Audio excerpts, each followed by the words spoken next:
दोस्तों, पिछले पार्ट में हमने देखा था कि कैसे दो सौतेले भाई बहन निक और नोआ दुनिया की नजरों से छुपकर एक दूसरे के प्यार में इस कदर पागल हो गए थे कि उन्होंने सारी हदें पार कर दी थी। आज हम लेकर आए हैं इस कहानी का अगला धमाकेदार चैप्टर, जिसका नाम है योर फॉल्ट। अब निक और नोआ का प्यार एक ऐसे मोड़ पर पहुंच चुका है जहां गलतफहमियां, पुराना अतीत और नए चेहरे इनके रिश्ते को तबाह करने के लिए तैयार है। तो बिना किसी देर के इस कहानी को शुरुआत करते हैं। अगर आप इस चैनल पे नए हो तो चैनल को सब्सक्राइब जरूर करें। तो कहानी की शुरुआत होती है नोआ के 18वें जन्मदिन से। नोआ अब कानूनी तौर पर एडल्ट हो चुकी है। इस मौके पर उसके स्टेप फादर विलियम और उसकी मॉम राफेला ने एक बेहद शानदार पार्टी रखी है। हर तरफ मेहमान थे, लेकिन नोआ का चेहरा उतरा हुआ था। वजह ये थी उसका सौतेला भाई और उसका प्यार निक वहाँ पर मौजूद नहीं था। दरअसल विलियम ने निक को जानबूझकर लॉ की इंटर्नशिप के लिए शहर से बाहर भेज दिया था ताकि ये दोनों दूर रह सके। नोआ को उदास देखकर उसकी बेस्ट फ्रेंड जेना उसे कमरे में ले जाती है। दोनों शैंपेन खोलती है और स्कूल के आखिरी दिनों को याद करके माहौल हल्का करने की कोशिश करती है। लेकिन असली सरप्राइज तो बाहर नोआ का इंतजार कर रहा था। नोआ को पता चलता है कि निक वापस आ चुका है। वह पागलों की तरह दौड़ती है और निक को देखती ही उसके गले लग जाती है। दोनों एक दूसरे की तड़प में इस कदर खो जाते हैं कि खुलेआम एक दूसरे को किस करने लगते हैं। वो ये भी भूल जाते हैं कि ऊपर बालकनी से राफेला और विलियम उन्हें देख रहे हैं। निक नोआ को एक बेहद खूबसूरत नेकलेस पहनाता है। इसके बाद के कुछ दिन दोनों के लिए किसी सपने जैसे थे, जहां वो हर पल साथ बिताते और खूब मस्ती करते। इसके बाद आता है हाई स्कूल ग्रेजुएशन का दिन। नोआ और उसके दोस्त कॉन्वोकेशन खत्म होने के बाद एक ग्रैंड पार्टी रखते। सब मस्ती में झूम रहे थे क्योंकि अब वो कॉलेज लाइफ में कदम रखने वाले थे। इसी पार्टी में निक का दोस्त लायन निक के पास आता है और उसे रियलिटी चेक देता है। लायन कहता है, हम इनसे 5 साल सीनियर है। अब ये लड़कियां कॉलेज जाएंगी, नए लड़कों से मिलेंगी और हमारा लॉन्ग डिस्टेंस रिलेशनशिप खतरे में पड़ जाएगा। मेरी गर्लफ्रेंड जेना मेडिकल कॉलेज जा रही है और मैं अपने गैराज में ही रह जाऊंगा। तू भी फिर से इंटर्नशिप के लिए बाहर चला जाएगा तो फिर क्या होगा? निक उसे दिलासा देता है कि ऐसा कुछ नहीं होगा। वो नोआ को खुद से दूर नहीं होने देगा। अगले दिन जब ये लोग स्कूल से लौट रहे होते हैं तो नोआ देखती है कि अमीर पेरेंट्स अपने बच्चों को महंगी गाड़ियां गिफ्ट कर रहे हैं। वह कहती है कि यह बच्चों को बिगाड़ने का तरीका है, लेकिन तभी निक और उसके पेरेंट्स उसे सरप्राइज देते हैं। उन्होंने नोआ के लिए एक चमचमाती नई कार खरीदी थी। नोआ पहले तो हिचकिचाती है, पर निक के कहने पर गिफ्ट ले लेती है। निक उसे लॉन्ग ड्राइव पर ले जाता है और सीधे अपने दादाजी के दिए हुए एक नए घर पहुंच जाता है। निक कहता है, अब से ये घर हमारा है। मैं इंटर्नशिप के लिए बाहर नहीं जा रहा और हम दोनों यहाँ लिविंग में साथ रहेंगे। लेकिन नोआ इसे एक रोमांटिक जेस्चर मानने की बजाय गलत समझ लेती है। उसे लगता है कि निक सिर्फ अपनी फिजिकल जरूरतों और मजे के लिए उसे साथ रखना चाहता है। नोआ गुस्से में कहती है कि वो अभी सिर्फ 18 की हुई है और लिविंग के लिए तैयार नहीं है और वो निक को छोड़कर चली जाती है। अब रिश्ते में पहली दरार आ चुकी थी। निक पार्टी में लायन से पछतावा जताता है कि उसे जल्दबाजी नहीं करनी चाहिए थी। वही नोआ जेना से कहती है कि लड़कों के प्यार में पड़ना बेवकूफी है, पर जेना नोआ को समझाती है कि निक बचपन में अपनी माँ के छोड़कर जाने की वजह से काफी इनसिक्योर है। वह सिर्फ तुम्हें खोने से डरता है। जेना की बात सुनकर नोआ निक के पास जाती है और दोनों के बीच चीजें थोड़ी नॉर्मल होती है। अब कहानी में एंट्री होती है नए किरदारों की, जो इस लव स्टोरी में तूफान लाने वाले थे। अगले दिन राफेला नोआ को उसका नया हॉस्टल रूम दिखाने ले जाती है, जहाँ उसकी मुलाकात उसकी नई रूममेट ब्रायर से होती है। दूसरी तरफ विलियम अपने ऑफिस में निक की इंटर्नशिप के लिए एक बेहद हॉट और तेज तरह लड़की को हायर करता है, जिसका नाम था सोफिया। सोफिया पहली मुलाकात में निक से कहती है, तुम मासूम दिखते हो, पर तुम्हारी नजरें लड़कियों को स्कैन कर लेती है। सो जब मैं जाऊँ तो मुझे मत घूरना। यहाँ पर एक बड़ा ट्विस्ट सामने आता है। राफेला नोआ को निक के साथ उसकी एक सीक्रेट फोटो दिखाती है और कहती है, अगर यह मीडिया में आई तो लोग कहेंगे कि मैं पैसों के लिए कितनी गिर गई हूँ। तुम्हें निक से दूर होना होगा। पर नोआ साफ कह देती है कि वो उससे प्यार करती है और उसे दुनिया की परवाह नहीं है। नोआ जब वापस हॉस्टल आती है तो ब्रायर वहाँ पार्टी कर रही थी। नोआ का मूड खराब देखकर ब्रायर सबको भगा देती है। बातों बातों में ब्रायर बताती है कि उसका भी दिल टूटा हुआ है। तभी वहाँ माइकल नाम का एक लड़का अपनी जैकेट लेने आता है जो सामने वाले फ्लैट में रहता है और काफी हैंडसम था। इसी बीच बैकग्राउंड में विलियम और राफेला फोन पर बात कर रहे होते।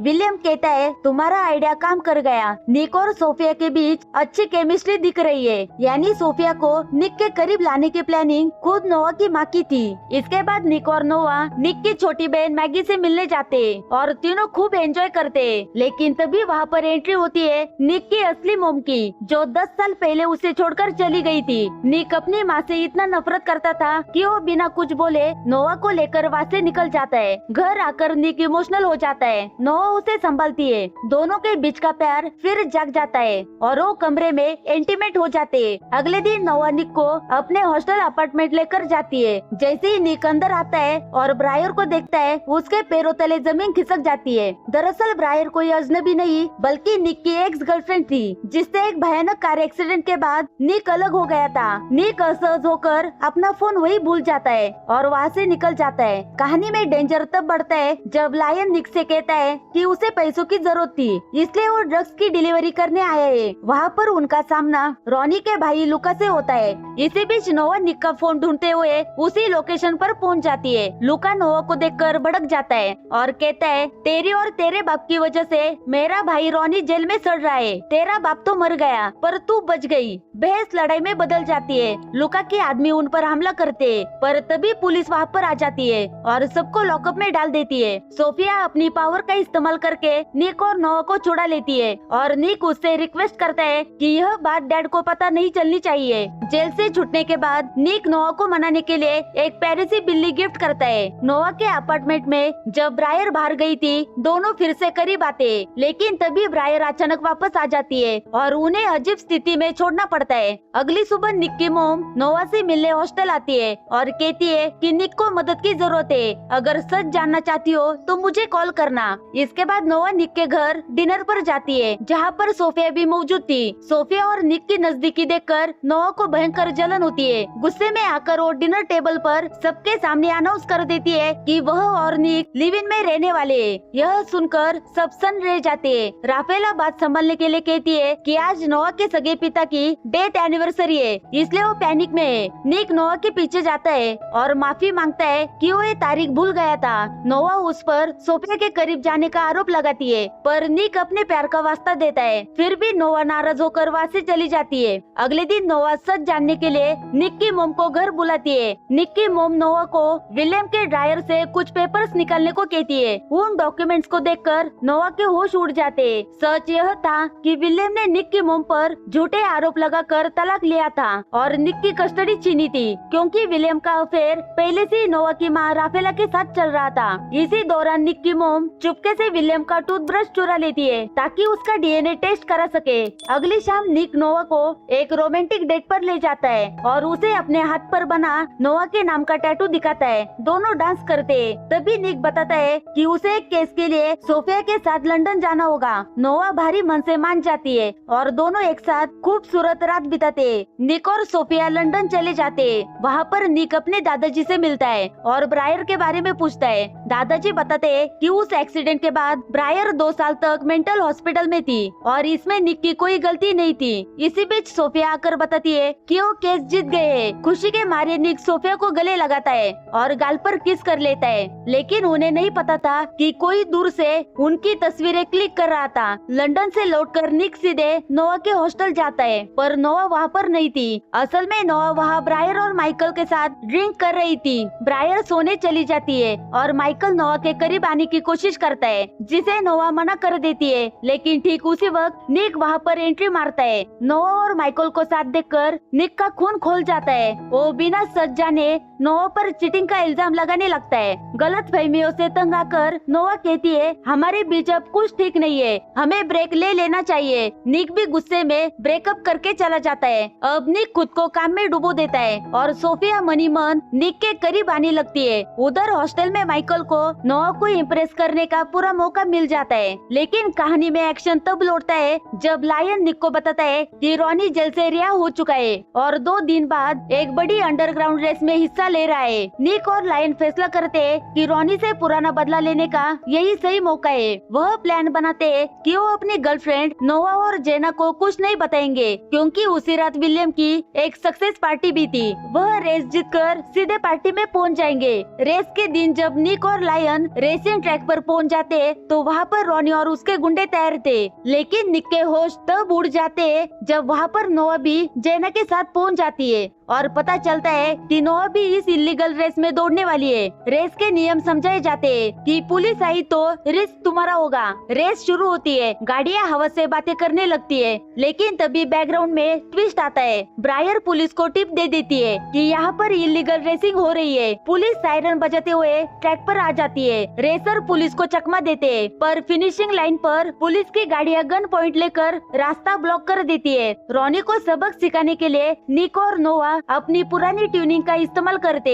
वो दोनों तरफ से रॉनी की कार को सैंडविच की तरह दबा देते और उसे सीधे पुलिस की गाड़ी से ठोक देते।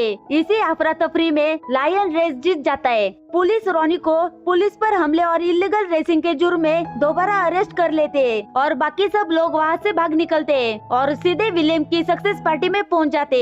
लायन जेना से माफी मांगता है, पर जेना कहती है कि वो उसके पैसों के पीछे भागने और उल्टे सीधे कामों से तंग आ चुकी है और वह उसे छोड़कर चली जाती है। तभी पार्टी में असली धमाका होता है। ब्रायर नोआ को निक के एक्सीडेंट का सच बता चुकी थी। निक जब ब्रायर से बात करता है तो ब्रायर रोते हुए कहती है, उस हादसे के बाद तुम मुझे तड़पता छोड़ भाग गए। मैं प्रेग्नेंट थी, मेरा सब खत्म हो गया और तुम्हारे अमीर बाप ने इसे छुपाया। इसके बाद ब्रायर निक की मोम को पार्टी के बीच ले आती है। निक की मोम सबके सामने चिल्लाकर विलियम और राफेला के पुराने अफेयर का पर्दाफाश कर देती है। गार्डन में बहस बढ़ती है। विलियम निक की मोम को भगाने की कोशिश करता है, पर निक की मोम एक डीएनए रिपोर्ट निकालती है और कहती है, मेरी बेटी मैगी भी विलियम की बेटी है और मुझे तुम्हारी आधी प्रॉपर्टी चाहिए, वरना मैं केस कर दूंगी। जब विलियम पूछता है कि डीएनए कहाँ से आया, तभी नोआ आगे आकर कहती है, टूथब्रश मैंने लाकर दिया था। निक नोआ पर बुरी तरह भड़क जाता है कि तुम्हारी वजह से मेरा परिवार तबाह हो गया। नोआ कहती है वह सिर्फ सच का साथ दे रही है, पर निक उसकी एक नहीं सुनता।